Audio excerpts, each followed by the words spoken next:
Talk Media Project would like to invite you to become a member of the BTR Community subscription-based social media platform. BTR Community is a platform that was set up for the listening audience of Black Talk Radio Network, the #1 independent Black radio network online.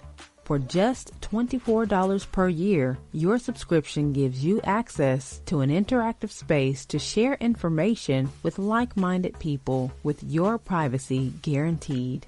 Your subscription will go a long way to help us maintain and improve our current media platforms. It will also help provide a budget so that we can begin the task of establishing localized media centers and radio stations across the United States. The best way to show your support and appreciation for what we do here at Black Talk Radio is to subscribe. Help us to help you be informed. Join btrcommunity.com today.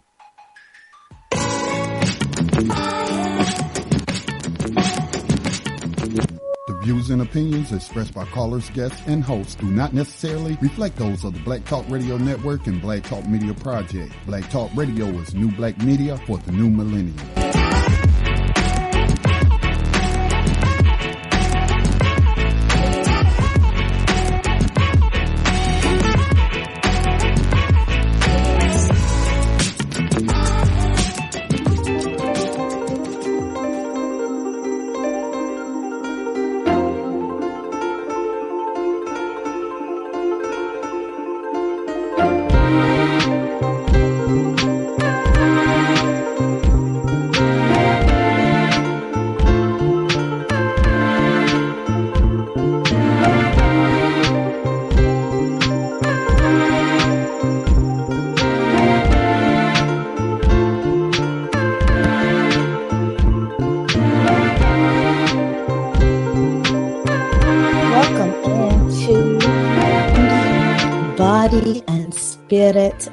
Radio show.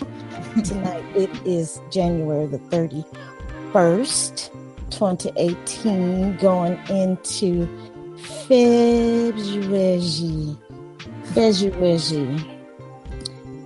Mardi Gras season. I'm super excited about Mardi Gras here in Galveston. We'll have to talk a little bit about that. Namaste, Featherlight. Namaste, Scotty. And namaste to all of our listeners tonight. How are you? Namaste. Namaste. I am fantabulous. Thank you very much. How are you?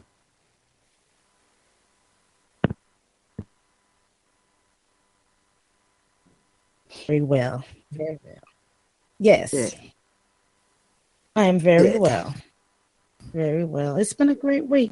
Thank you. It rained over the weekend. You know what? That Caribbean party on the Strand, that was a lot of fun. I had a great time. That's one thing that I had to do, these daytime affairs.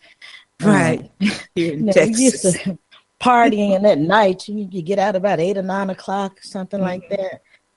These people from Louisiana and Texas, they get started early. They get started sometimes around noon. Yeah. 3 o'clock. And get upset if you arrive at 9. Oh my God. Really upset. Either go to bed or, that party is over and moved around a little bit. So anyway, I love it though. I love it. If you feel like getting up and getting out and going somewhere, you definitely have your options around these parts. So welcome into the Mind, Body, and Spirit Radio Show. Spirit Talk tonight. Let's raise our frequency, lift our vibrations, speak our truths, and heal our hearts with the Mind, Body, and Spirit Radio Show. Tonight, we are honoring someone that I recently heard about, but I remember hearing about this woman, but I've never, I didn't recall her name until I heard her story again this week. She was the one of the primary cooks for the civil rights movement. Her name is Georgia Gilmore. So we are honoring her for tonight during our after segment. Okay. So yes, I'm interested in hearing about her. Yes, yes, yes. And of course, we have our letter tonight because we did not have a letter last week. So we have a letter tonight. Okay, good. So stay tuned for the letter after the 10 o'clock break. We'll share that letter. So you can send your letters to mindbodyspiritradioshow at gmail.com. That's mindbodyspiritradioshow, just spell it out, at gmail.com. You can follow us on the Twitters at MB Spirit Radio Show. And you can also follow us and join our group on the BTR page, Media Network. You can sign up, join for $24 a month. I think that's absolutely excellent. It's great. And you know what? I meant to email, does he have a Patreon? Because then that way I could just set that amount to come out each month, and I don't have to like worry about, let me try to log in and do this. So because I just function better like that. So Scotty, if you are listening, well, I'll email you because people may have the same question that I have. Mm-hmm. You have a Patreon, we could just set that up monthly. Mm-hmm. Right. So I should share my quote. Let's see. Let's share this quote. Okay, so this would be I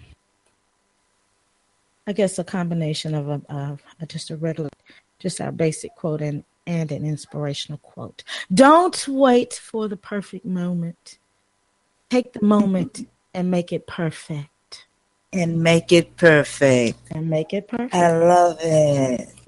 Mm-hmm. I love the moment and make it perfect. Okay. Yes, don't wait for the perfect moment. Take the moment and make it perfect. Mm-hmm. Mm-hmm. I love it. I believe in that. I receive that. I do too. Don't receive that. Wait for tomorrow. The next day. We keep waiting on things to happen instead of making it happen. Yeah. We keep waiting on this perfect opportunity. Oh, if I could just do this. Oh, if I could just do this and go there. Make it happen. Just make that moment happen. Create that moment. Put yourself first. Visualize yourself. Think of it. You know what? I really have to start my vision board. I don't have my vision. I need my vision board. So, visualize it. Visualize what it is you want to make it to your goal and create that reality. So, yes, that's my quote. Featherlight, I love it. Yes, I do. Yeah. Let's see. My quote.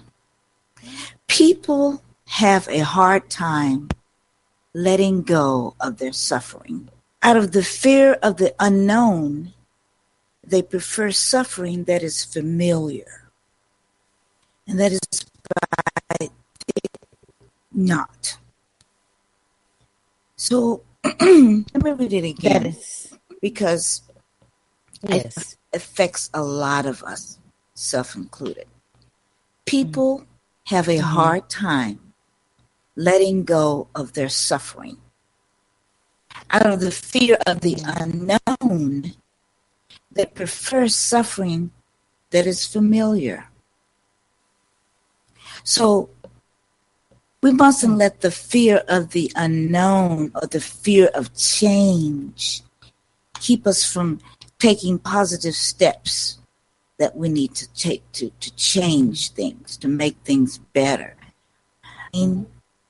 Of breaking free is more rewarding than the endless suffering. And think of it like this. Pain, there's a difference between pain and suffering. Pain is something inflicted upon you. Suffering, on the other hand, is something we cause upon ourselves. Suffering is something we cause ourselves.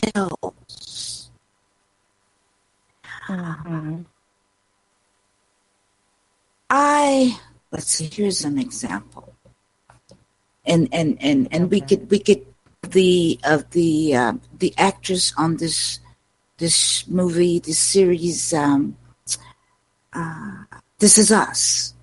This Is Us. Oh, I love This Is Us. I was just thinking about this. Right, Kate. Kate. Okay. So Kate had this weight problem, and she decided, and she dealt with it was a little girl. Her little friends would talk about her and snicker at her, and they wouldn't invite her to the parties and the little girl get-togethers because she was overweight. And you know how difficult and painful that could be for a child. And so when she grew a little older, like, I don't know, maybe a teenager, she made it up in her mind that she was going to lose that weight. And she did. She was trying on a size 7. A 7, which is a good size, especially if you're trying to lose weight. And she fit. She was able to dress, to zip it all the way up, you know. And she turned around and instead of her being happy, she went and got a size 5 and tried to zip it up, and it wouldn't zip because she hadn't lost that much weight. She was more happy not being able to get into the 5 than she was of being able to get into the 7. She was so comfortable suffering. She was so comfortable with her suffering that she wanted to go back. Right. So that is my quote. And you know, I did see that episode. And I think I had to see that scene again to just really get the gist of it. And she tried the dress, and the dress fit perfectly in the 7. And that's so common ways that's manifested or exhibited, that behavior is exhibited. We continue to place ourselves in suffering positions. And one way that I know many people can relate to is when you've been abused all your life, and then when someone is pleasant to you, they come to you with a pleasant personality, a giving heart, a giving person, then we may tend to push them back. We don't want that person. Oh, he's too nice. She's too nice. She's sweet. She's a good girl. Right. I'll get with her later when I'm ready to marry somebody. But right now, I'm over here. Oh, he's too soft. Ooh, I want a street man. I want a real man. I want a thug or whatever. I want a bad. That's what I was trying to think of. I want a bad boy. Like I used to have this friend would tell me, "Girl, you don't want no square. Stop getting with those squares. You know that's not your type." I'm like, wait a minute. I like a person for this. You don't like those squares like that. You don't like those. You know, that's what people used to call other people. The street people used to call the non-street people squares back in the day. For these young people. Right. L7s and squares and all that. But so anyway, so yes, that square person, that person that will turn out to be some tech engineer right now, we just dismiss it. Very dismissive of them. Oh, that bookworm, blah blah blah. Let me go over here and hang out with so and so. Party. They're having a party tonight. Speaking of party, we should also incorporate some of those.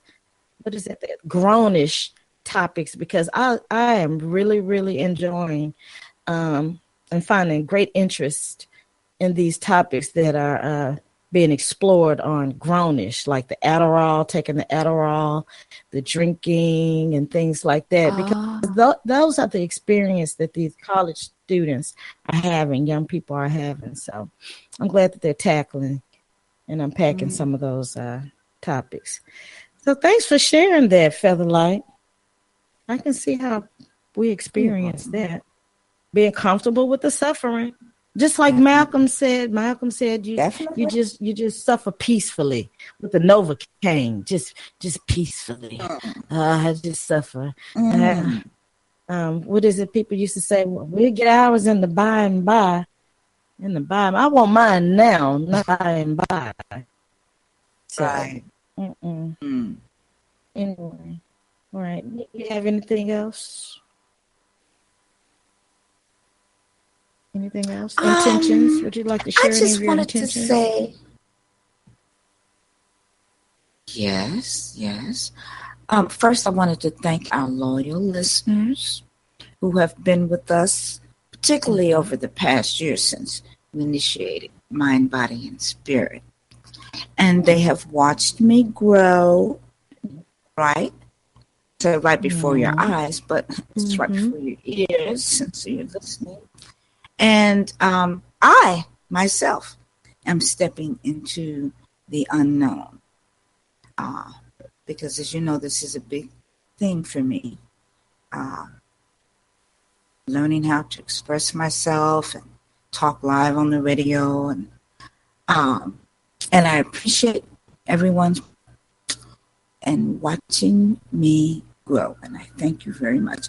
I am one of those persons who was born with the talent, I'll call it a talent, of using my body as I speak. If you watch me, but you can't watch me, I'm very animated, but I'm for real. I'm as real as you can get. I use my body. I make facial expressions when I'm talking.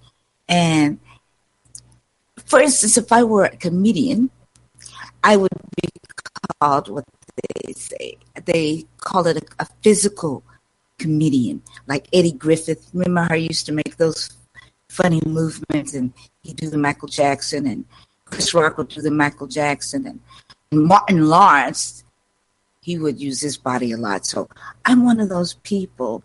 And actually today it came in handy as I was talking to two young women who were deaf. Well, mostly deaf. They could hear a little bit. But you can tell when people are deaf because of the way they pronounce their words. And I couldn't understand them. And they couldn't understand me. So I was able to use my body to understand what they needed to know. They were trying to get to the office. And they kept saying, office. And then I used my body like, oh, okay. But on the radio, it's not that useful, because people can't see me. So I have to learn how to quiet my body so the listeners won't hear everything that I'm saying with my body saying. So it is a part of my growth. It's a part of my growth. So that is my intentions. And I just wanted to say that I appreciate it. We appreciate it. We appreciate it. And I'm there's still some There's what? I'm listening. Oh, okay. No, I think there was just a little something with your mic there. Just a second. It was like you kind of just skipped off for just a second, just a tiny bit. Really? Just a tiny bit. I'm being very still. I know you are. I know. I can see. But anyway, listen, I'm so excited about this Black Panther movie that's coming out. I think it comes out on the 15th, or is it the 16th? I believe it's the 15th. Whenever it comes out, baby, I will be checking for that film. Baby, as they say in New Orleans, baby, I will be checking for that film. I will my tickets. In fact, people have pre-ordered for the ticket sales are just incredulous.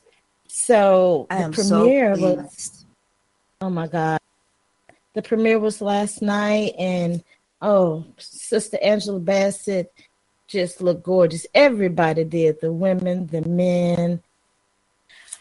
Oh my goodness, I am super excited. And I'm not even really a big comic book or Marvels type of person, but I am so looking forward to this. Let's see. The Black Panther cast, just to name a few: Chadwick Boseman. I think I first remember seeing him in the Jackie Robinson film. So Chadwick Boseman. I think he's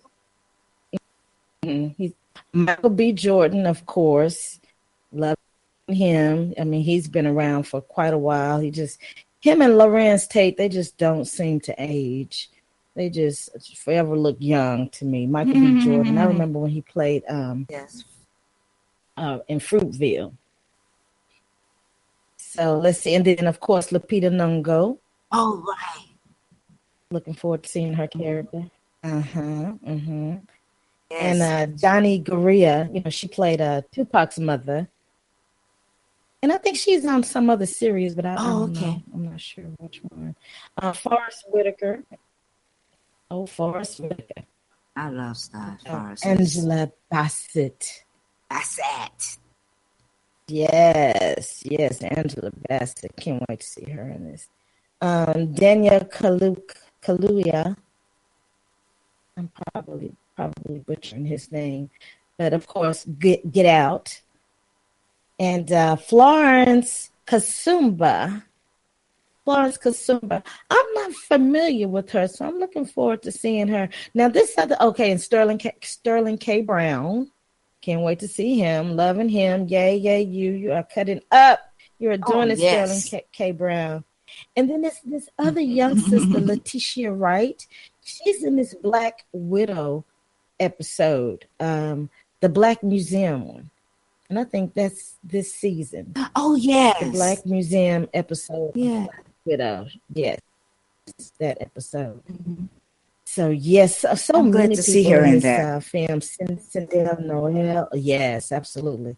So you can look at some of the picture premiere, the cast appearing at the premiere, the trailers. So looking forward to seeing this. I will purchase my ticket. I am following that film on the Twitters. And then also, I'm really looking forward to seeing Ava DuVernay pull off this Disney film. That's amazing. A $100 million budget for this film. Oprah Winfrey's in it. And that's one thing about it. You create some type of mystical children's type of film. That's going to make some money. That will make money. So definitely. Oh, indeed, because baby, let me tell you, I would love to produce a children's film because children, they're in the budget. You have to take those children to go see those films when they come out over the weekend. Or is she just a bad parent? Bad parent. Yes, the children are mad that they've been waiting on that Disney film. Because all of them are going to be talking then they have about all of that Disney paraphernalia. And oh gosh, yes. You have to. All the little Disney movie related gear. So yes, I'm looking forward to seeing that one also. So anywho. I love animated movies. I was going to talk a little bit about. I do too. I like animated films. Yeah, I guess because we grew up watching cartoons, Bugs Bunny and all of them. So we didn't have a little different funny. What is it, Barney and Pokemon type of cartoons. We didn't have those kinds too much, I don't think. We mostly watched the the Warner Brothers and all of that. And Shirley Temple, we loved us some Shirley Temple. Having those little black men dancing with her all day long.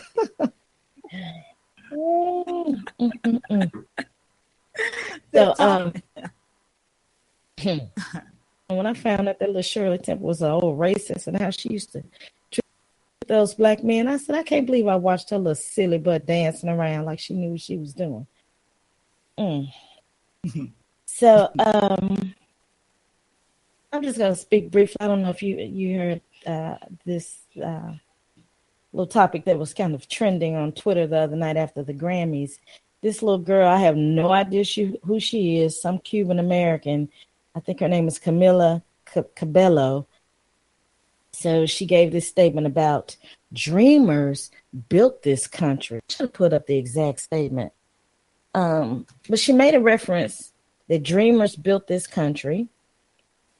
And so, of course, many black people took offense to that because we were like, if you're talking about like dreamers like you dreamers that are fighting for status now, legal status now, you didn't build this country. My ancestors built this country. So, Black Twitter just lit into this little chick, Camila Cabello. But see, we're not going to have this revisionist history. People want to rewrite their stories. Let me see, can I find her statement? Camila Cabello. I want to read it correctly. Hold on, let's see. I didn't even know who this little girl. Many of these people, I don't even keep up with some of this music like I used to. Because it's not Marvin Gaye or the Isley Brothers or Al Green, so it's not that much of an interest. But anyway, she is not all of that for me to have to read her exact statement. People get the gist of it, and some people we get the message of your statement or hear it. Exactly. So, I mean, it's like, listen, baby, history, write yourself in history or whatever you're trying to do, you're incorrect. You're inaccurate. You're spreading, disseminating erroneous information. And you need to go read a book. Read a few books. Right. Read a few books. But, some people were in defense of her, and I can understand that, saying, maybe she didn't mean it like that, this. Okay, that's fine. If she did mean it like that, then clarify it on Twitter or whatever, make another statement about it. But do not disseminate erroneous information like that, the dreamers built the country and all that, because you know what? I want them to have their rights. Everybody should have their rights. But what you will not do is try to come in and be dismissive of Black people. That's what you will not do. Thank you. So we have too many people that often adopt that type of attitude. They're very dismissive of Black people and our experience. And then see what happens is everywhere that we go, a friend, we were having this conversation about this. We as Black people have fought and died and been through the struggle and opened up so many doors and changed so many laws. And then people come in and can be the benefactors of our struggle. And then come in and just be dismissive of us. No, the least you could do is honor us. Kick us to the side. Don't be dismissive of us. Right. We're the ones that fought the war. So you should honor us. Don't be dismissive of us. Right. So anyway, just wanted to mention that, your thoughts, and if anyone has any thoughts or commentary on her Grammy statement. I did hear about this story, and I'm going to do some more research because I just came across it this week. Some descendants of the Haruk people, they were victims of genocidal tactics of the Germans, and they're now suing for reparations. Of course, what happened in this particular case, once again, strangers to the land come over. Hi. Oh, hi, nice people. Can we have this little plot of land over here? Oh, okay. Great. Thank you. Oh, can we have a little bit more? Oh, great. Oh, okay. Great. Thank you. Okay, great. Yeah, yeah.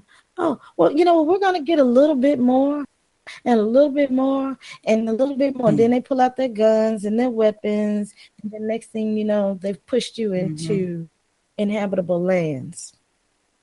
Okay, the deserts and all. Right. You can't grow your crops, build your homes or anything. Okay, so basically they push you into death. So that's what happened with these Hararu people. So the descendants are now suing for it. It is very, very important for us to pay attention to groups that are suing for reparations, like some of the Caribbean nations. And that's what we are studying with Women United, because that is our struggle, our fight is for reparations owed to us, and particularly Black women, not excluding Black men, because we're all in this together. But we are just stepping up as women, or Women United, or women being united, to push for our reparations for all of us. So cops still gone rogue, Aja. I know hashtagging a lot and talking about what these cops are doing, and I'm not even going to spend a lot of time on that either to bring the frequency down, but just to let them know, hey, we're still watching. People are dying. Nothing has changed. But I just see people were very, very hyped up after a string of deaths, and then it's like people have become desensitized to many of these deaths and beatings that still occur. That was the goal. But one thing I had to do, yeah, exactly, to desensitize us. Now, one thing I had to do, I had to extract myself from all of that in terms of constantly seeing the snuff films, because it was sending me into a spiral of a depressive state. So I had to just say, okay, let me breathe and get myself together, because that they knew exactly what they were doing. It's the same tactic that was used when people used to have to walk by a body that was hanging in a tree. That's disturbing. Right. And you can pull that body down right away. Families were forced. Could you imagine that, having to walk, like you see your uncle hanging in a tree, but you can't pull him down. You have to walk past his body hanging in a tree for like maybe 4 or 5 days or something, until you're told, okay, yes, you can take the body down now. We're tired of the smell. Yeah. Right. But we had to. It's annoying to us now. Oh yes, yeah. So, felt like you want to go into your love the body, because we're gonna wash that energy off and go back to raising our frequencies.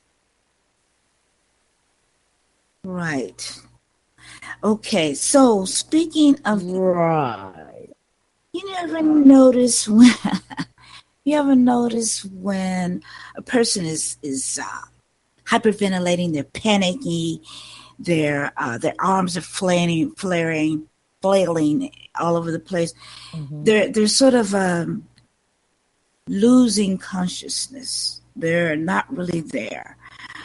What does a person do? What do they say to that person? Breathe. What do they say to that person? Breathe. Yeah, they just say breathe. Because they're hyperventilating. They can't catch their breath. They're panicky. They're in a panicky state. What is actually happening is they are losing their connection between the body here on earth and their consciousness, or their spirit, or their soul, whatever you want to refer to, your higher self. So you are beginning to lose that connection if you don't take a deep breath and calm yourself down. Go into a coma, or when they're put on a breathing machine in the hospital, the breathing machine, of course, is doing the breathing for them. So they are not really here. They are sort of in between here and there. Their body is here, but the consciousness is sort of out in space. So it is important that we breathe properly, that we inhale deeply, that we do not take shallow breaths. Some people actually hold their breath when they're exercising. When they mend a certain way, they'll actually hold their breath. When actually it is better to synchronize your breathing with the movements. Breathing is a physical part of thinking, and thinking is a psychological part of breathing. Where your breath is, your mind is. So pranayama, which is what we practice every Wednesday at the end of the show, is a part of a system that teaches you the art of extending your breath in many different ways. When practicing pranayama, the breath should be skillfully inhaled, exhaled, and retained. So it's actually 4 parts of it, but mostly we just do the inhale, the hold, and the exhale. When the breath wanders, the mind is unsteady. But when the breath is still, so is the mind. When you learn breathing techniques, it will positively affect your actions and your thought, because every thought we have changes the rhythm of our breath. When we're happy, breathing is rhythmic, and when we're stressed, breathing is irregular and it's interrupted. So mastering the art of breathing is very self-healing. And really survive short breaths. It's like you're cutting off your lifespan.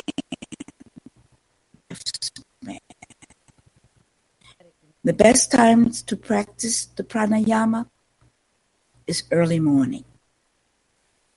Early morning. Why early? Featherlight. Fresh Can you air. hear me? Yes, I just answered. I said you have fresh air. Oh, okay, fresh air. You have fresh air in the morning. And your body is just awakening.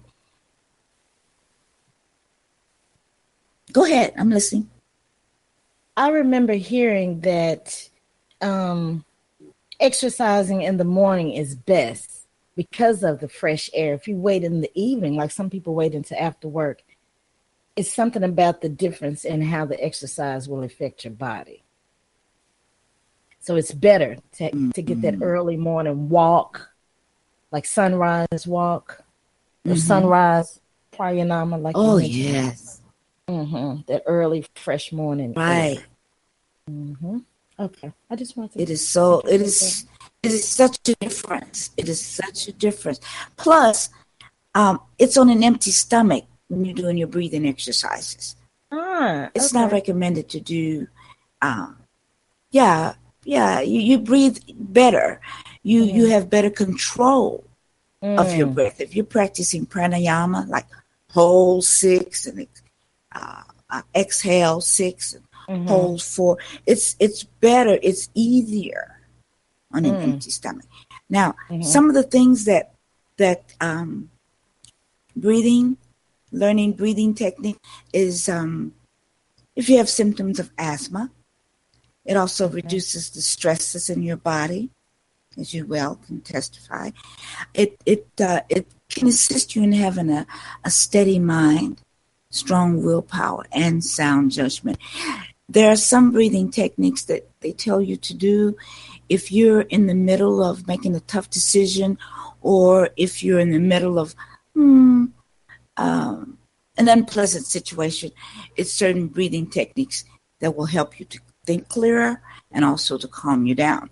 So breathing techniques, learning good breathing techniques can do a lot for your health and healing you. And also certain breathing techniques that can lower your blood pressure as well as help in weight loss. So that is my love the body. Loving the body. Just breathe, baby. Breathe. Loving the body. Just for instance, with certain moves with Pilates, the breathing is very important. It's intricate, but it's important. Mm-hmm. When you inhale or exhale, when you say extend legs or arms, yes, the breathing is very important. So I can definitely attest to that. Certainly attest to that. So thanks for sharing that, Featherlight. You're more than welcome. Hey, before we go to our break, let's start talking. Yeah, don't forget to breathe. In fact, let me just breathe. Just breathe a second. Oh, goodness. Everybody just breathe with me. 1, 2, 3. Breathe. Breathe. All right. So let's talk about things. Didn't it feel good? Oh, my God. Breathe, people. Breathe. If you didn't breathe just now, breathe as we go into our topic, a little bit about one of the topics tonight. Things to let go of to raise your vibes, your vibration, and your frequency. So let's just jump right into it. You know, we talk about raising our vibrations and lifting our frequencies. And we talk about this because we can get on this low vibration and we wonder why things are happening in our lives. Like we talked a little about last week about the silent killers, how these different germs that can affect your whole sense of self are airborne. And you wonder, what in the world is going on? Why do I feel like this? Unbeknownst to you, you had some little crazy fairy dust sprinkled on you. So we have to protect ourselves. That's why we're talking more about gemstones. I'll share a gemstone tonight, and hopefully I can get to a card reading also. But we're going to just go into a little bit about things that we can let go of that will help us in this journey to raise our frequencies and vibrations. So number one, Featherlight, you know what we need to do? And this is what my best friend shared with me years ago, and it has really helped me heal. We have to adopt the art and learn the art of self-forgiveness. Self-forgiveness, that is that is paramount. And also forgiving other people that may have wronged you. Don't mean you have to forget. You know, people take that they always say, well, the Bible said, you know, forgive and forget. Look, forgive. Forgive. Right. It's a difference. That's okay. It doesn't, you don't have to forget. But the point is the art of forgiveness, forgiving yourself. Forgive yourself. And when you forgive yourself, stop trash talking yourself. Let me just say, we're sharing this from one of my favorite YouTubers, Ralph Smart from Infinite Waters. So this is what he has shared, and I enjoy watching him. Everybody knows that if you listen to the show.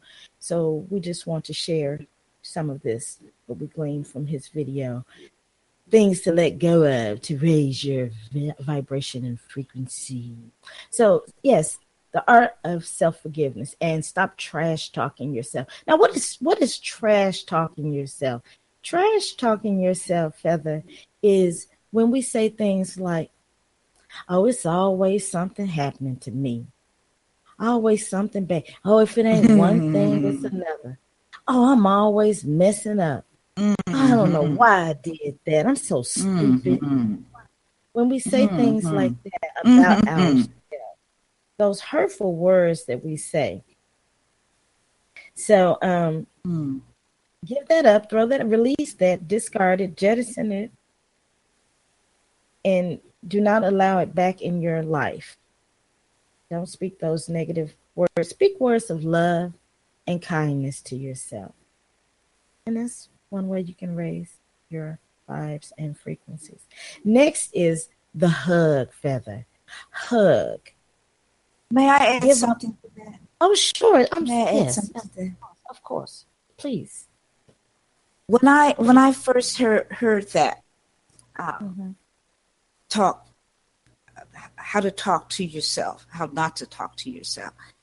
To me, it was put as if you're talking to a child, like the child within you, the child within, they say.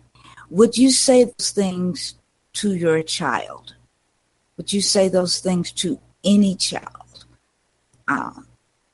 That was so stupid. Why do you always do that? Or all the things that we say, to ourselves. Imagine that there's a child within you, an imaginary child, and you're saying those things. How hurtful that sounds to them. So when I thought about that, I thought, oh my gosh, to hurt children. So I thought about that, and that helped me. I just wanted to add that. I'm glad you shared that, because I recall being around certain mothers and they would speak so ill to their children, just in a way that I had never experienced, because my mom wouldn't even say curse words in front of me until I was probably in my late 20s or 30s. So to hear people speak like that to their children, like, sit your such and such self down and blah, blah, blah, with your ugly self. And I was like, oh my God, you said it to a 2-year-old? Oh my goodness.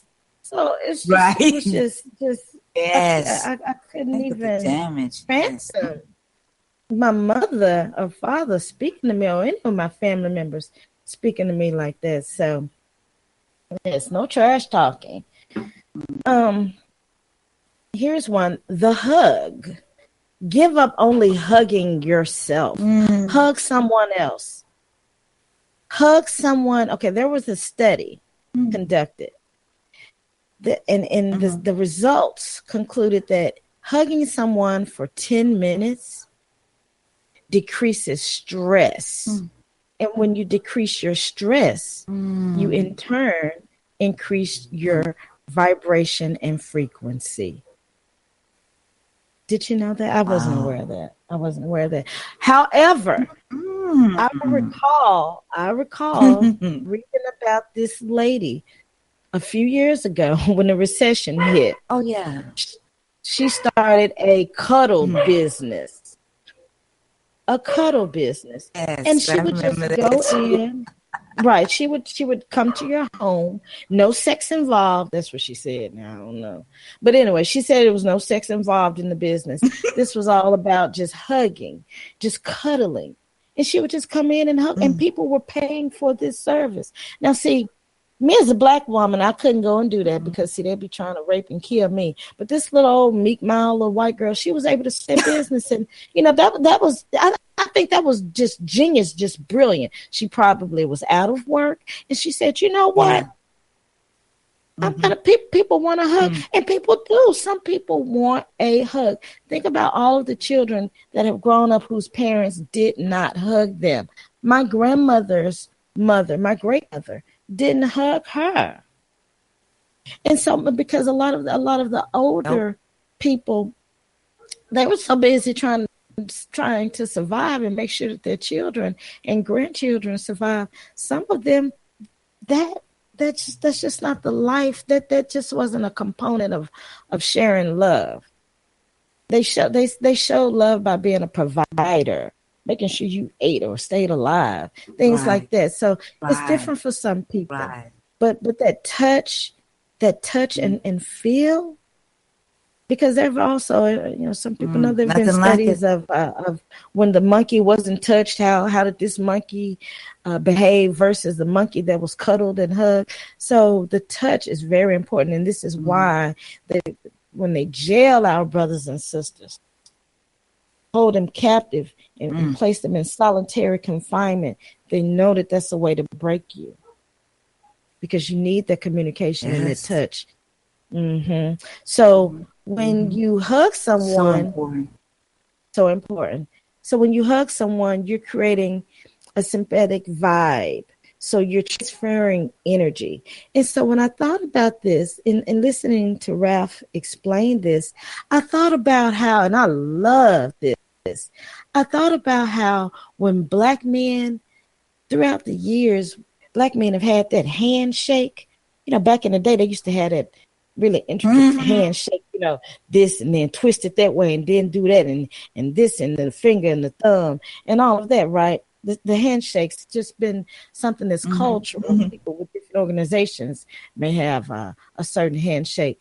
But I think about how, like when Black men now, their handshake is they grab each other and they pull the chest together, right? I love to see Black men do that. Oh my God. Right. When I see that, it's just, oh my goodness, there's something about that. And so I thought about that in the hug, how brothers do that. And that transfer of energy, and it's so it's impactful. Yeah. Yes. So you can see the vision. Yes. You can visualize what I'm saying. Excellent. So I definitely the hug. can. Yeah. Yes, Black men do that hug. It's like that tap, like brother, connect, that transfer of energy. So I thought that was a great way to raise your frequency. I wanted to definitely share that one. So also now, living on a love frequency, giving up karmic foods. I'm butchering that up for some reason. I don't know, maybe I'm tired. But anyway, what we eat. So foods that have been killed, live foods. So often we take in a lot of that energy through that blood. That's why you have some cultures that eat the halal meat, the meat without the blood. The blood is a whole different processing method for that meat. So you want to have foods that will not bring back that fear energy in your body, because that fear from that animal being killed, because when pigs are taken to the slaughter, they know, just like cows, they mourn, they know. In pigs, they become fearful, they urinate on themselves.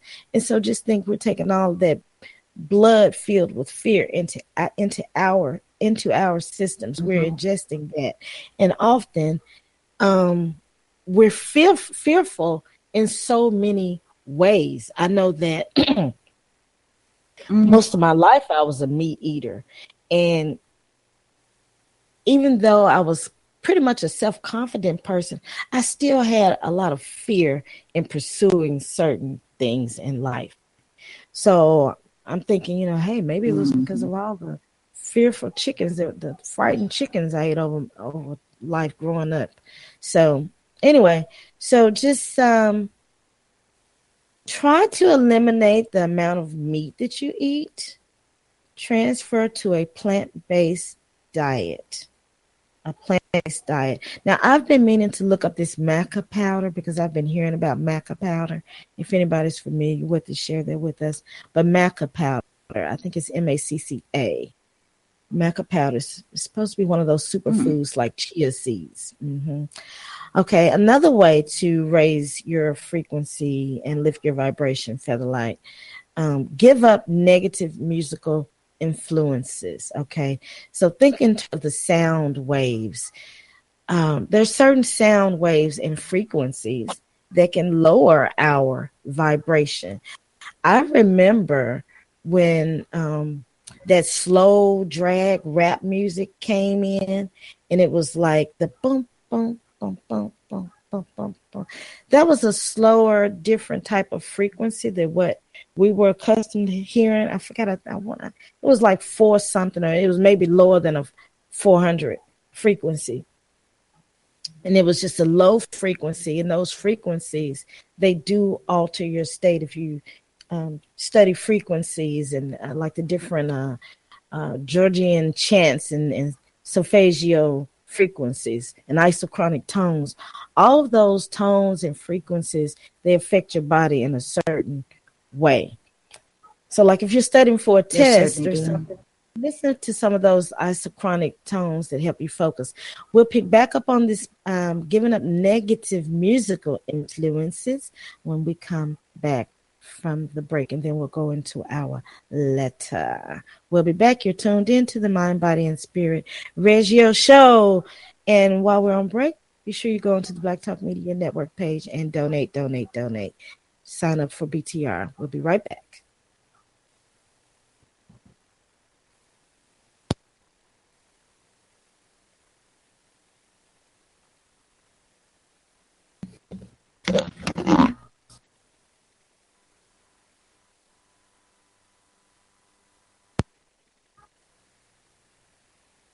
Okay, and we're back now. So let me see. Let me go down to, let me just finish the musical influences, and then I'll share this quote in the letter. Musical influences. I remember Featherlight when I was younger. We used to listen. I can't believe it. We used to listen to Luke Skywalker. Okay, Daddy, Uncle Luke. I think that's what he calls himself now. But Luke Skywalker, they used to sing all that nasty, filthy music, pop that coochie and me so porn and all that. But we loved to dance off of all of that music. I mean, we loved all of that nasty, nasty music. And I remember Luke Skywalker suing too, because he said he had the right that the people were violating his freedom of speech, and he won that suit. And so people were able to just this deluge of just filthy, nasty music after that. You know, he was right in standing up for his rights, but that music was awful. But we loved it. But just think about that music, just constantly hearing that. And that was the lifestyle that people, some people would indulge in, just pure, just debauchery. Constantly. Debauchery. Yes. Mm-hmm. Anyway, so, but the tones with the music, okay. Let's see, let me go to, and I'll come back to this one that I definitely have to share. Let me find my quote for everyone. Give me 1 second. Let me get to this. Okay. All right, here we are. This is a wise word. Wise words being quoted. Practice the pause. When in doubt, pause. When angry, pause. When tired, pause. When stressed, pause. And when you pause, pray and meditate. Very, very relative to your breathing. Quote, taking the time to breathe. That's all it is. Pause and breathe. Pause and breathe. So we'll come back to the other ways to give up. No, I only have just two more. I'll share these two more. Another way to give up, something to let go so that you can raise your frequency and vibe. Surround yourself with high frequency people. Also remember, nevertheless, don't deem those people. So when you surround yourself with people on a higher frequency, you may relate it to surrounding yourself around more, let's see, I guess we could say for instance, someone is on this high positive vibe. You don't want to drain them because you want that energy. Don't soak it. Don't drain them. Don't siphon and all that energy out of them, because sometimes we can do that. Right. We enjoy being around this person so much. We can sometimes just become overbearing. You want to be around them. And then you start taking up their time. You're invading their space or something. I've had friends like that. I mean, friends. Me too. Oh, Jesus. I mean, it's like, listen, you need to find something to do. And then I've had a friend to tell me that one time. He was one of my younger friends that I came here. And I guess he was going through a non-dating spell. So we would just like hang out sometimes or maybe talk on the phone. And then one time he said, listen, you need to find your own set of friends. I was like, okay. He was like, okay. I was like, you were so much fun. I don't know anybody. I guess I do need to get more people. So anyway, no, I'll just close with this one. Give up playing it small.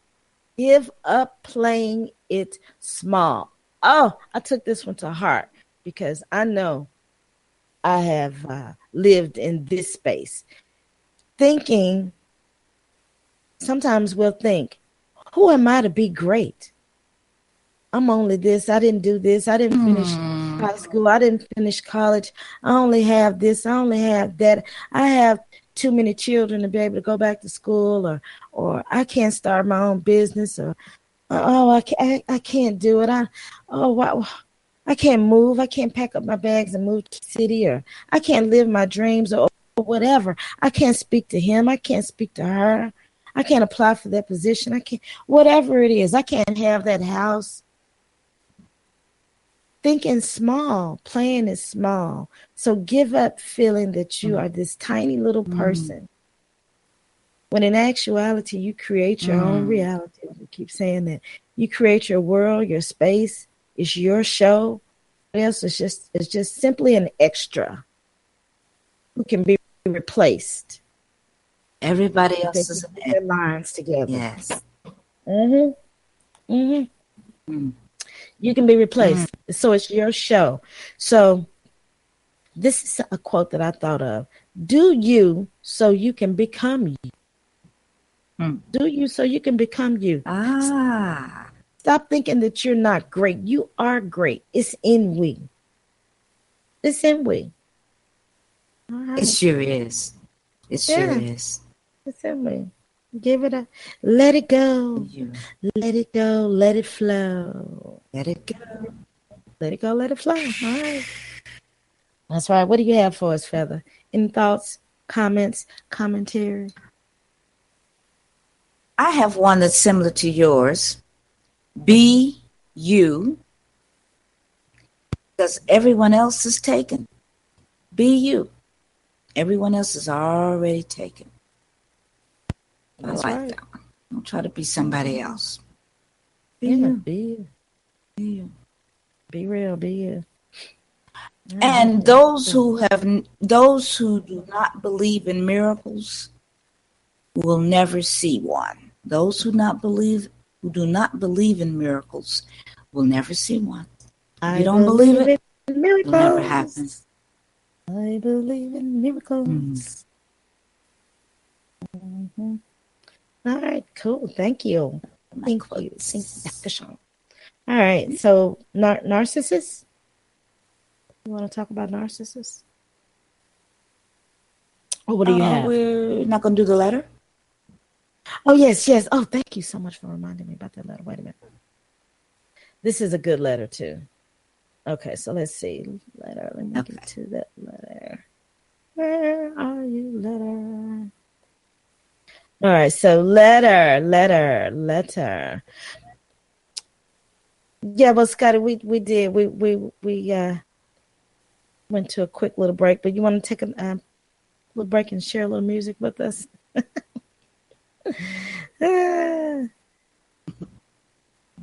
Come on, give us a listen. Okay. Cool. All right, so here's our letter. Dear MBS, letter. We may have to have some letter intro music, too. I don't know what kind of music that could be, but anyway. Something dramatic. MBS. Oh, soap opera music. Yeah, some type of soap opera music. Okay, so, yeah.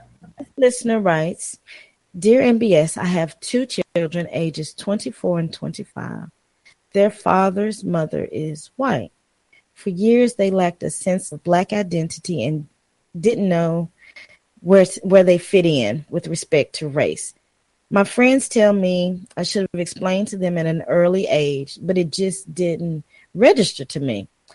Although I'm very light-skinned myself, I have never had any confusion about my heritage, and I did talk with them. My son, who is the oldest, looks Hispanic and was often labeled Hispanic by his classmates. One day he asked his father, what did he go by in society? His father, whose father was Black, stated he was an African American, and that is what he went by. He was very firm with this statement with our son and daughter.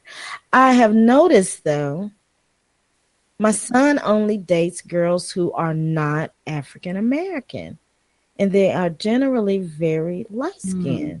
My concern is this. I don't want my child to become one of those Black men who do not find our women attractive or dateable. There was this reality show last year when this young Black man, the son of a popular comedian, I think that was Ricky Smiley's son, stated on national TV he did not find African American women attractive and that he thought of them like his aunt or something, auntie.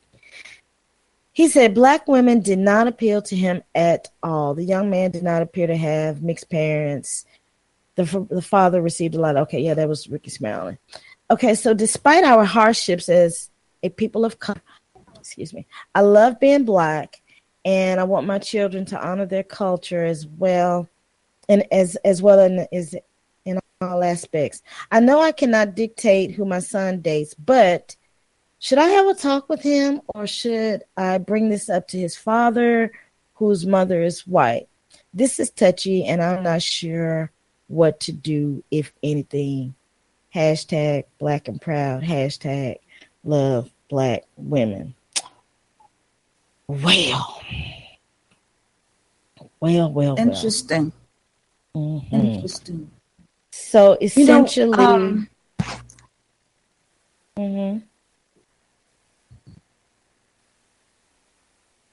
proceed. Oh, Heather. come on now. I worked for a Black museum. Okay.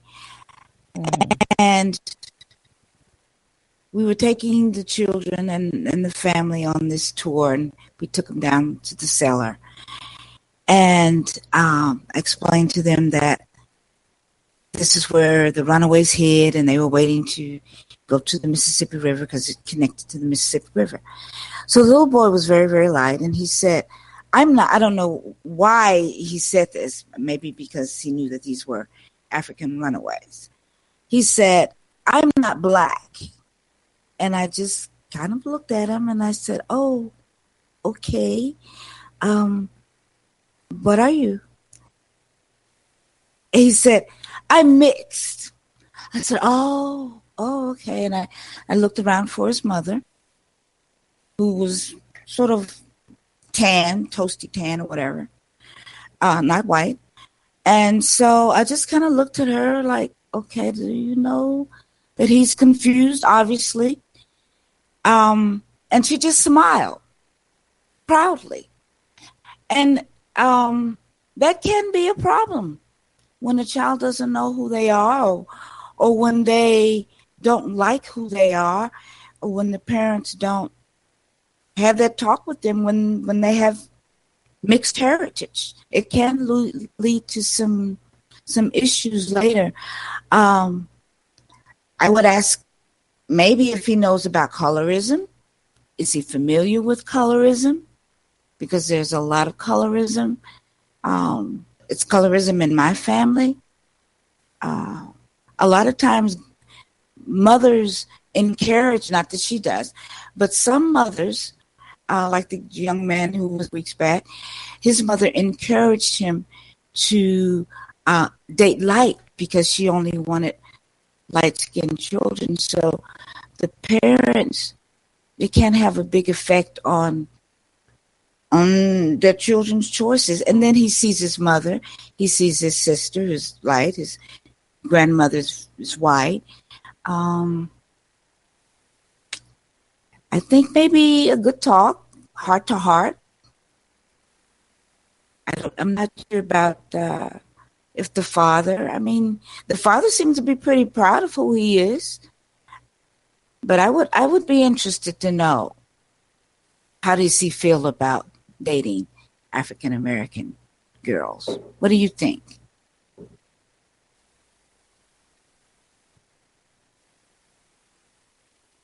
Well, I think that both parents should have a talk with him about his culture, his heritage, and try to find out if he is only dating women outside of his race exclusively because of some type of inherent prejudice that he has, or some inner feelings that he has. So that's where I would go with that, and really try to explain to him and instill in him that it's okay if you want to date outside of your race, but it's not a good practice to just exclude a certain group, especially when we're speaking about race. Right. Like, you shouldn't just, I only date fat women or skinny women or tall women or short women or women that are not in wheelchairs. So you should be open. Or women with big breasts. Or women with big breasts or long hair. See, we had to go through all of that when I was coming up. A lot of men, a lot of the young boys, I'm not even going to say men because we were quite younger then. We used to grow up hearing all of this red bone. Oh, she a red bone with long hair. And so they made us Carmel sisters or darker skinned sisters feel like, oh, we just a side kid. We just a side order. I mean, not all like that. There were quite a few men that appreciate any type of a decent, good woman, regardless of her skin color, if her hair was short or long or whatever. But I'm just saying, these are some of the things that we had to experience coming up. So I would have a talk with him just to see if there is this preference that he just can't seem to release in terms of dating other women, African American women, or women outside of his race. Do you just specifically, why is it that you specifically seem to only date these types of women? So I think that's where I would go with that. And I think that would be a good idea. Yeah. And then, like I said, I would just explain to him, you don't want to exclude your sisters. And why is it that you feel that they're not attractive? I mean, do you feel that they're not attractive? What is going on? So I think that would require some investigation. So I would just start there. So follow up with us and let us know. But I would have the talk with the father also to make sure he knows who he is. Because I mean, we have so many children that have grown up and that they're confused. They really are. They're already confused with what they have to deal with in life. So let's not confuse them more. Know thyself. All right. You have to know who you are. Once, if a person knows their history and culture and the brilliance of, in particular, speaking of our culture and history, they'll be happy to say they're black. But see, when you it goes back to this educational system. When you start teaching young children in their classrooms that their history is slavery, that's it. We were slaves. We were so weak. We allowed people to come capture us and enslave us. Yeah, that you don't appreciate your and our own people sold us. Yeah, they always say that. They used to always say that. So anyway, those are my thoughts on the letter. So, sister, like I said, just keep follow up with us and let us know if you decide to have that talk, or if you decide to have the talk by yourself with him. We'd love to know. All right. I hope that was But helpful. have the talk. Have the talk. Have the talk. All right then. Have the talk. Yeah. Okay, fella. All right. What do we have next? Well, let's talk a little bit. Last week, we talked about different types of manipulation in relationships. And some people are being manipulated by what is called a narcissist. And it's good to know some of the techniques, the tactics that are used by certain people, because it can really mess you up if you're not really aware of what you're into. So we talked a little bit about gaslighting.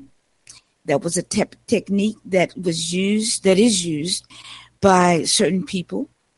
And it's basically people who manipulate other people into questioning their own sanity. The goal is to take over their mind and their will. Think of it as emotional manipulation or thought control, which is very, very scary. You don't want anyone to take over how you think. You don't want anyone to get you to the point where you start questioning yourself every day. You're doubting yourself every day. Everything you do is wrong, is inappropriate, causes arguments. So if you're in a relationship with this type of person, they can literally drive a person insane or cause them to question their own sanity, which is very, very dangerous. So I wanted to just kind of go through 3 or 4 things that pose as sort of red flags, because this type of person, if you're in a relationship with this type of person, they can destroy your self-esteem, your reputation, your finances, your family and support system, your dreams, everything, and all because, and peace, all because they can and they want to. So here are a few things to look out for.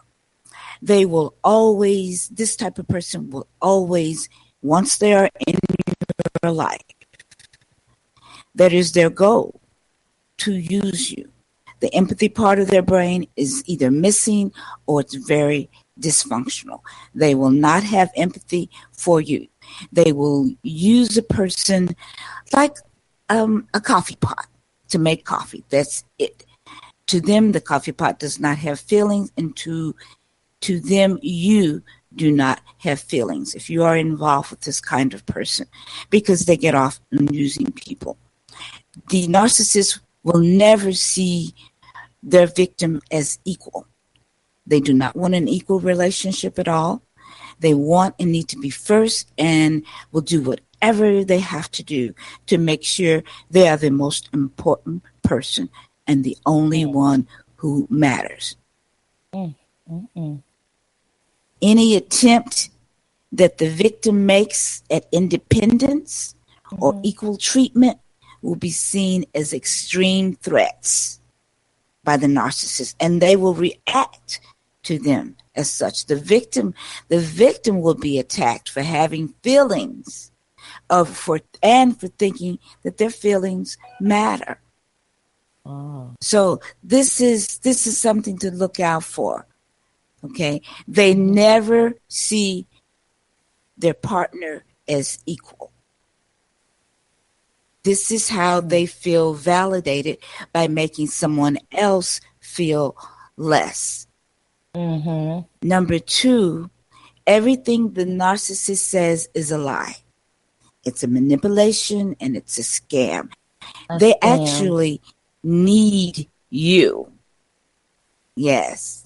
They actually need you. They actually feed on their victims. They have to have control. They have to have chaos in their life.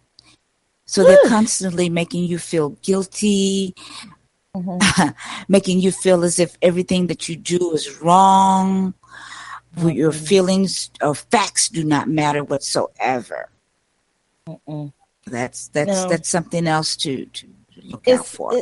It sounds like it's all about them humiliating you.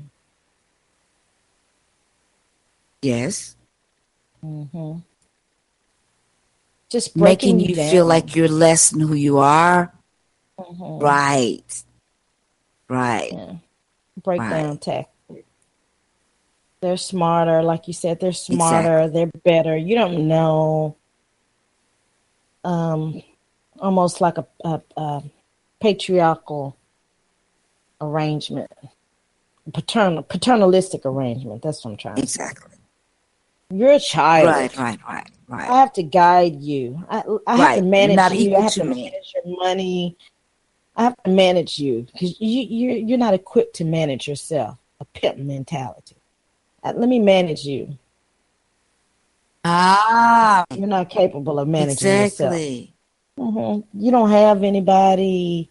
I'm the only person you have, and you don't have enough sense to manage yourself. That's how pimps come in. Nobody's going to love you like me. Nobody's going to love you like me. Yeah. Nobody's going to put up with you but me. I gave you a place to stay when you didn't have nothing and nobody. Right, exactly. You would be nothing without me. Okay, I gave you a place to stay, feed you, clothe you.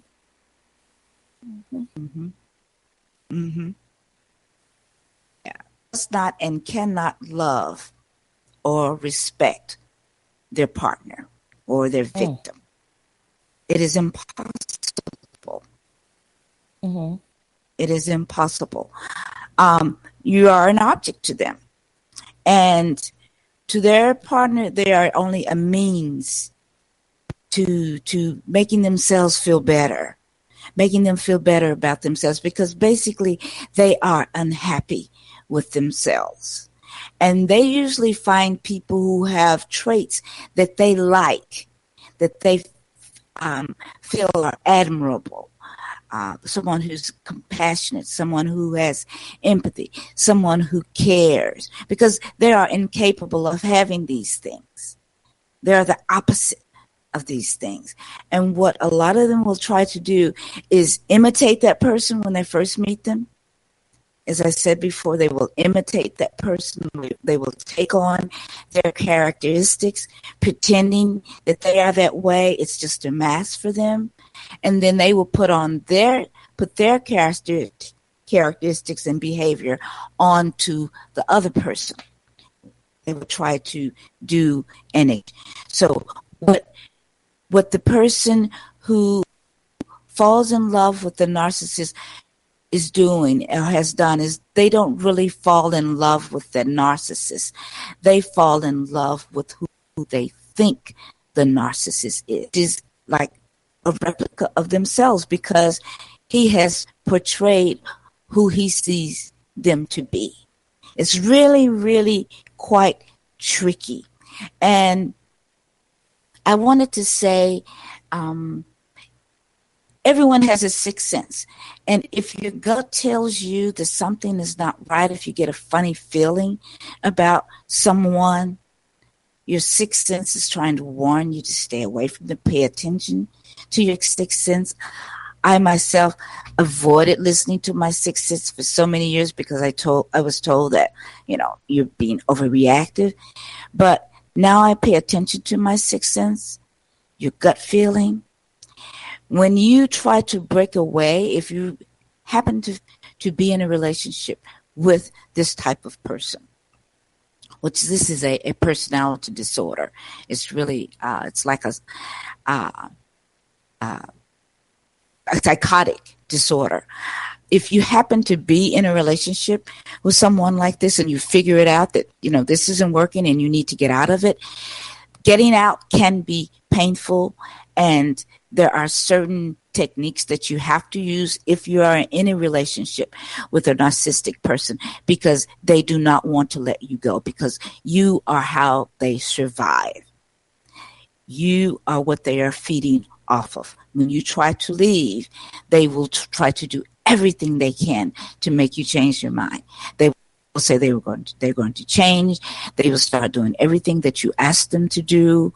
Do not believe them, because they cannot change. If they have fit these type of characteristics of gaslighting and manipulation and all these techniques that we talked about, they are probably a narcissist. So the best way to leave a narcissist is, if there are no children involved, just no contact whatsoever. If they call, don't even answer to say, don't call me anymore. If they text, don't even text back to say, don't text me anymore. No contact, because once they get you to conversing with them, they will use what they already know about you. They know all of your weaknesses, and they will do everything to get you riled up again. So the best thing to do is no contact. But if that is not possible, then there's a method called the gray rock method. Have you ever heard of that? Black Rose, the gray rock? No, the gray rock? Mm-hmm. Gray is in the color gray. The gray rock. Hit me. Okay. This is a technique. This is so when you think of gray rock, you think of just a rock just sitting. It's dull. It's like it's gray. Right? Mm-hmm. Okay. Mm-hmm. So with a narcissist, if a person is involved with the narcissist, it's going to be difficult to leave them. Because they're frightened, okay? People like Susan Smith, Diane Downs, John Wayne Casey. There have been stories of mostly women, but I'm sure some men too, trying to leave a relationship, and they did not end well because the person did not want to let them go. So it's certain techniques you have to use. So gray rock is one of them. In other words, if you cannot do no contact, if you are in the house with them and you can't leave, you have no place to go, you don't have money, finances, what have you, what you do is you become as boring as a gray rock. You do not give them any kind of emotion, because this is what they thrive off of, your emotions. They want to get you defensive. So you become unemotional. All of your answers are, for instance, do you want to go to a movie? I don't know. Just get really dull. Hey, let's take a break. Feel like we'll come back. Non-committal. Okay. Got it. Let's take a break, and then we'll come back with the African spirit, and we can pick back up on narcissists. Take a break. We'll be right back to the Mind, Body, and Spirit Radio Show.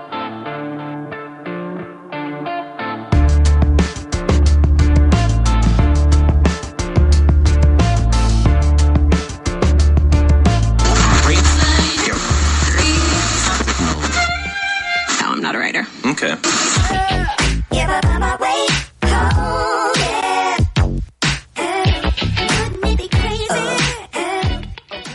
Black Talk Radio since 2008, providing new black media for the masses.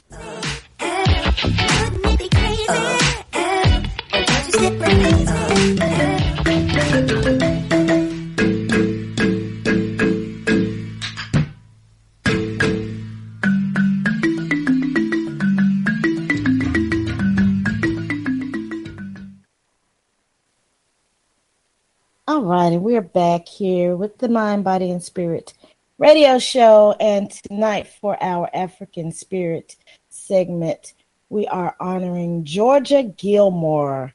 Georgia Gilmore was a midwife, cook, and restaurateur who was also a civil rights activist, founding the fundraising group known as the Club from Nowhere. She was born February 5th, 1920. And she was born in Montgomery, Alabama, and was prominently involved in the citywide bus boycotts in Alabama. Known for her meals, Gilmore started her own home-based restaurant, established a club from nowhere, which raised money via pastry sales for boycott transportation costs. So during the Montgomery bus boycott, of course, people had to raise money so that people can continue to be mobile and fund transportation. The funding of transportation was necessary. So through her cooking, she was able to help fund the civil rights movement. We hear about people like Sidney Poitier, Harry Belafonte, Diane Carroll, all of these people, Marlon Brando. We hear about people like this, these celebrities, Eartha Kitt, that donated to the cause. But think about these people like this that use small talents or major talents like cooking, shall I say, and were able to donate to the civil rights movement in such a way. Because many of these banks, they wouldn't even once all this money was raised through like the pastry selling of Georgia Gilmore, and many people, celebrities, different organizations from around the world began to donate funds to the Montgomery bus boycott. You know, banks would not open an account because it was money raised to continue the struggle. So we just wanted to honor Georgia Gilmore. She fed people throughout the bus boycott. Let's see. She was fired from her post at National Lunch after she testified in court about a drive. King's personal suggestion, Gilmore then started up a restaurant in her own home with long lines formed in wait for her sumptuous meals. Her spot was a haven where civil rights strategists knew they could meet safely and secretly. And she started the club, which consisted of African-American women cooking cakes, pies, and selling goods to both black and white customers. Let's see. A rival group sprung up called the Friendly Club, and the two engaged in friendly competition to see who could raise the most on a weekly basis. Isn't that something? She died in 1990 with her home being commemorated as a historical site. She had several children with her son, Mark Gilmore Jr., becoming a city councilman. Georgia Gilmore, we honor you tonight here at the Mind, Body, and Spirit radio show. Thank you for your service. Thank you so much. Thank you. All right. Yeah. Thank you. Absolutely. That's good to know. That's good to know the silent workers behind the scenes. Behind the scenes.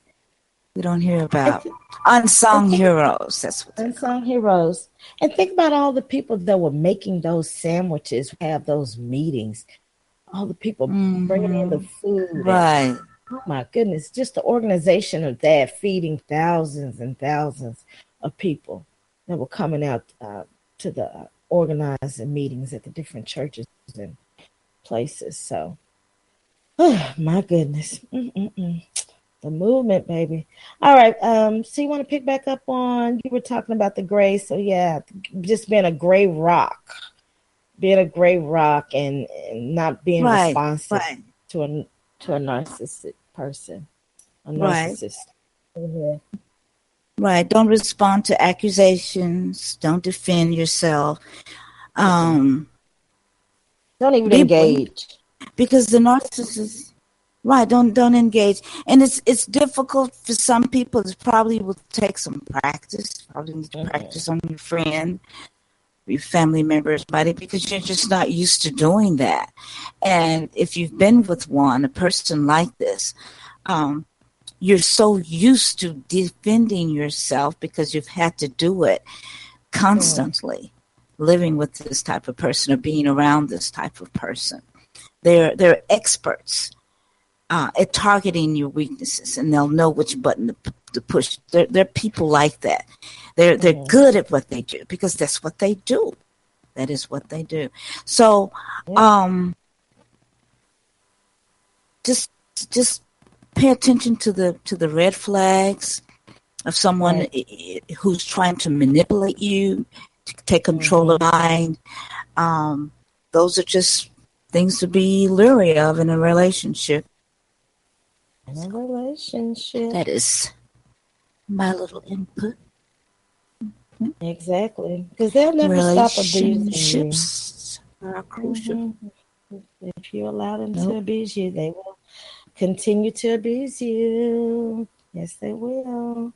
So, and so it's really best if you leave them, you let them leave, then you try to leave them. So being boring and being the gray rock, no contact, that's just a good technique. Just no contact. Bye. Goodbye. Bye-bye. All right. Well, I'll share this, another inspirational piece. Okay. This is from The Secret. Let's see, can I get this? Let me just look at it from here. The secret to life. Okay. Begin to use the two most powerful words.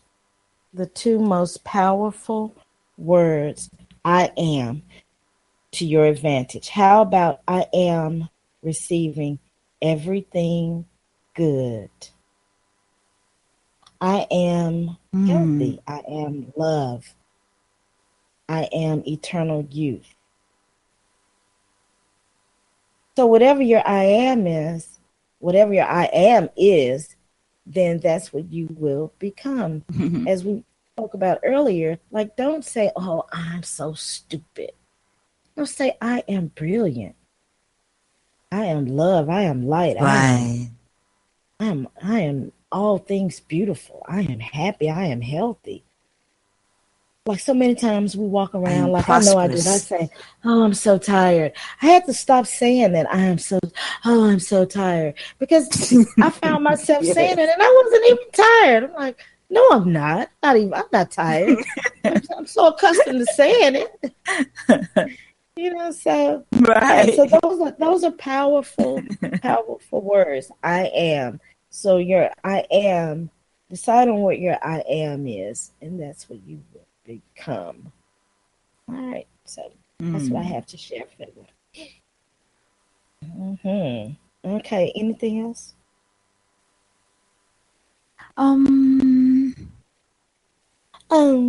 Did you have a spoken word for us tonight? No. Oh.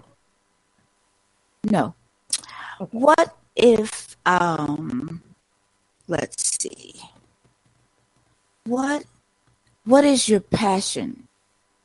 To think about, what is your passion? What is it that you love to do? Are you doing it? What is your sole desire? Many of us have forgotten what our passion is. We're not practicing our passion. We're cheating our soul out of. We're so busy being mechanical, getting up, getting dressed to go to work and we come home. We may stop by the store and then we come home and eat and maybe watch a TV movie or so and go to bed. Right. It's an episode on Black Mirror. We forget to do what we love. Let me share the crystal before I forget. So the crystal, the gemstone for tonight is amber. Well, no, not amber. Wait a second. Hold on. Not amber. Wait a minute.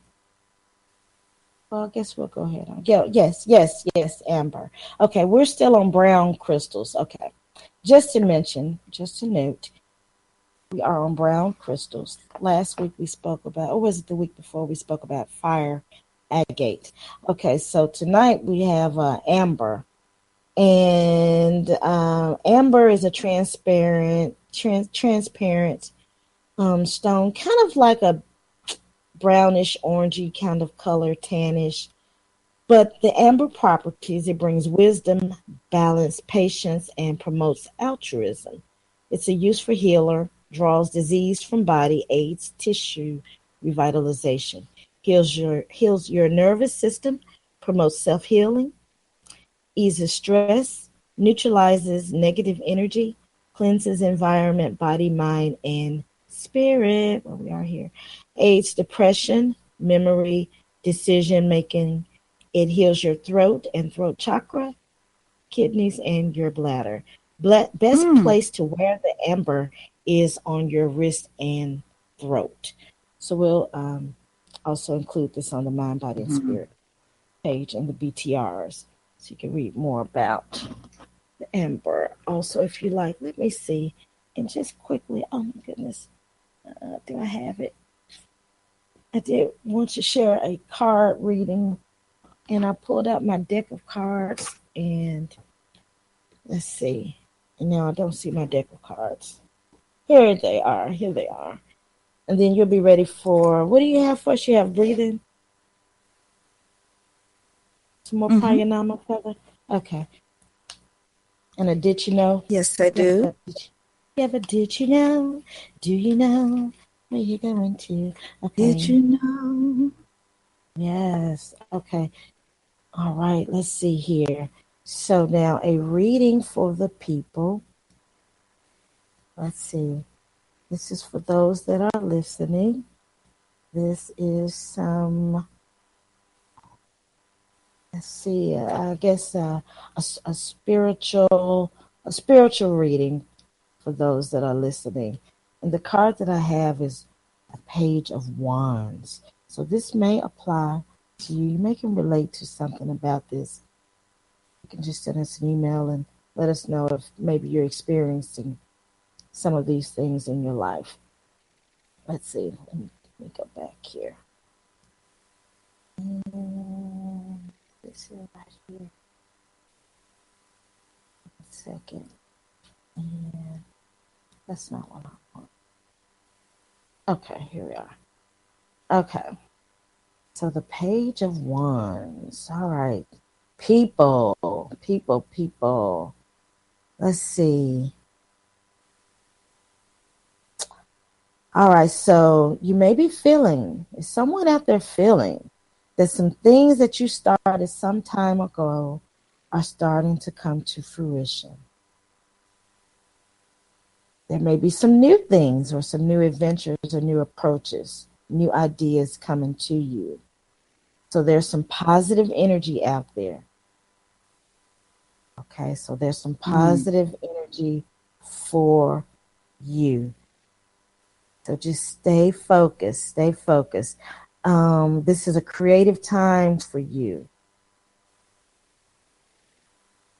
So go back to thinking and remember, and this actually goes into, it pretty much dovetails what you just spoke of, Featherlight, about your purpose. Because go back and think about what you thought of and what you planned for your life or what you visualized for your life when you was a child. What was that? And pursue that. Or go back to just think about some of the things that you wanted for yourself or wanted to experience.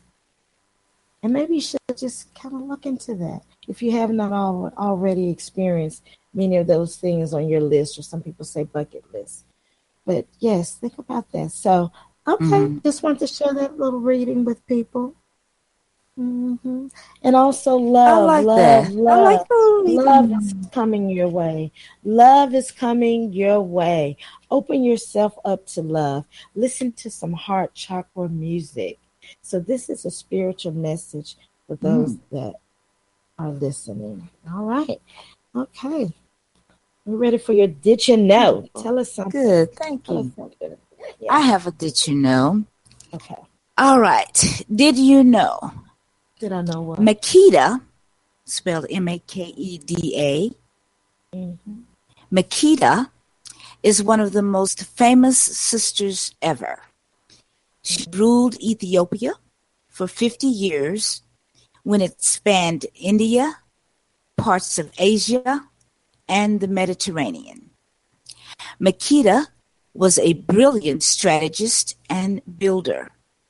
One day she dropped by Jerusalem with a shipload of spices, other goods, and lots of servants to negotiate a trade agreement with King Solomon.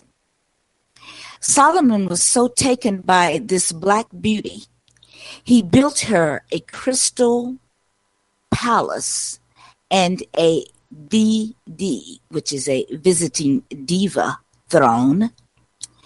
Together they created a future king named Menelik, Menelik. Then she left. Her work was done. Her legendary and profitable visit is one of the most celebrated romances ever. It is quoted in the Bible as Queen of Sheba. It is quoted in the Quran as Belkis and the Kibra Nagast as Makeda. Earlier translations in the Bible describing her read, quote, she was black and comely, C-O-M-E-L-Y. Comely meant beautiful. More recent translations in the Bible now read, she was black but comely. In other words, she was black, dark-skinned, but pretty. As it is heard today, pretty for a dark-skinned girl. Did you know?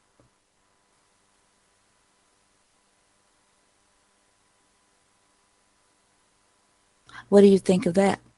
Well, Featherlight, I had to bring myself off of mute, pardon me. Yes, Makeda, she was known to be beautiful. And Makeda, one of her beauty regimens consisted of liberally using shea butter. So she was known to carry tons of shea butter with her on her travels throughout the world. Yeah, so thank you for sharing that about Makeda. Yeah, Makeda was beautiful. Most beautiful sisters. We're all beautiful in our own right, though. We're all beautiful people. You're beautiful. We certainly are. I'm a reflection of you. We're all beautiful. Okay, give us some breathing then and close us out. All right. Okay. So I'd like for us to stand and just kind of stretch your body. Just kind of shake your shoulders. Make sure your shoulders are relaxed by raising them up to your ears and then lower them. I have to keep from raising my own. Relax your throat. Relax your face muscles. Make sure your knees are relaxed. Don't have them all stiff. Just relax your knees like you're about to sit down. Slightly bend your wrists and your elbows with your fingers spread apart to allow the energy to flow through. Your feet are about shoulder width apart. Make sure there's a little space underneath your armpits for energy to flow through there. And just take some deep breaths. Pushing your abdomen out as you breathe in. And then as you breathe out, your abdomen goes back toward your spine. So breathe in 4 and exhale. As you exhale, you are exhaling toxins from your body. So you're exhaling for a longer length. So inhale 4, 1, 2, 3, 4. Exhale 1, 2, 3, 4, 5, 6. As you exhale, just kind of let go of your worries of yesterday. Worry is like a down payment on a problem that may never happen. Release your anxieties of tomorrow, because yesterday is history and tomorrow is a mystery. Today is a present. It's a gift. Enjoy it. It creates your future. You're here. You're right now. You're not in yesterday, which is gone. You're not in tomorrow, which hasn't arrived. So get in that space that's right between the not yet and the no more. Right now. So what we're going to do is we're going to do a Qigong exercise, one we did last week. Spread your feet a little bit further apart than your shoulder width, and place your hands just below the navel at your energy center, with your palms up, your longest fingertips touching as if you're holding something, which is energy. Inhale, mentally inhaling energy. And exhale, bend your knees and stoop down. Spread your arms out wide to the earth. Inhale, scoop up good energy from the earth, as if you're scooping up leaves from the ground, and rise up, bringing your hands back to your lower abdomen. Same position.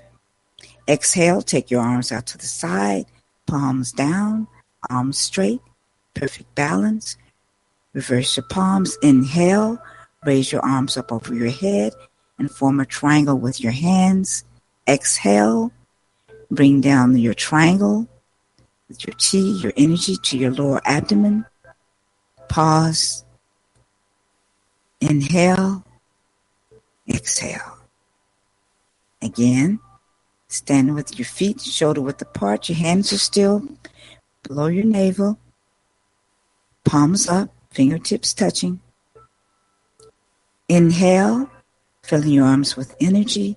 Exhale, bend down, stoop down, spread your arms out wide to the earth. Inhale, scoop up good energy from the earth. Scooping up energy, bring it back up to your abdomen.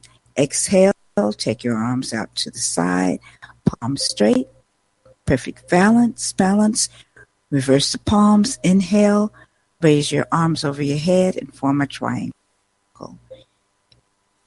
Exhale, triangle to your chi, to your lower abdomen. Last time. Inhale.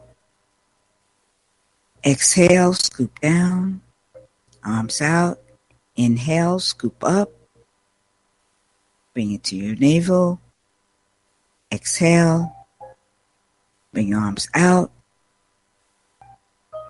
Reverse your arms, reverse your hands. Exhale, take your arms out. First, take your arms up to your head, form your triangle. Exhale, bring your triangle down to your stomach. Pause. Breathe normally. Smile. Bring your hands to your chest and your prayer symbol. Namaste. And thank you for participating in our pranayama and qigong. Have a good night. We'll see you next week. Speak your truth, and don't forget to stretch every day. Namaste. Yeah. Namaste. Peace and good night.